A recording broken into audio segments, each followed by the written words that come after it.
orqa sohasida joylashadigan bo'lsa, nutq muammolari kelib chiqishi mumkin. Miya o'zagiga yaqin qismida joylashadigan bo'lsa, bemorda turli xil nafas yetishmovchiligi, yutinish buzilishi, bizning auditoriyamizda keng muhokama qilinuvchi va ko'p savollarga sabab bo'luvchi keyingi masala bu bosh miya o'smalari bilan operatsiya bo'lgan bemorlarning operatsiyadan keyingi davrdagi umumiy ahvoli, oqibatlari haqida qisqacha to'xtalib o'tmoqchimiz.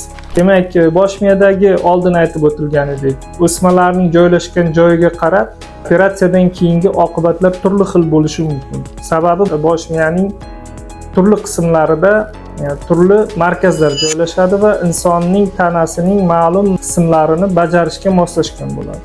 Masalan, deylik, bosh miyaning peshona qismida, tepa qismi chegarasida joylashgan o'smalar bo'ladigan bo'lsa, bu yerda harakat markazi joylashadi va shu joydagi o'smaning operatsiyasidan so'nggi davrda bemorning qarama-qarshi tomonida, deylik bu chap tomonda joylashsa, qarama-qarshi tarafida qo'l oyog'ida harakat cheklanishi kelib chiqishi mumkin. Yoki chakka bo'lagida va peshona bo'lagini orqa sohasida joylashadigan bo'lsa, nutq muammolari kelib chiqishi mumkin.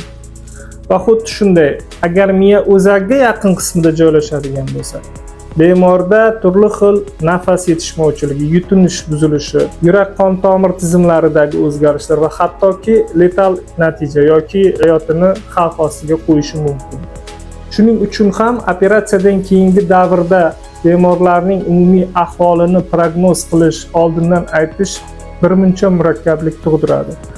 Va operatsiyadan keyingi bemordan olingan namuna, ya'ni o'sma namunasi albatta gistologik tekshiruvdan o'tkaziladi va uning natijasi baholanadi.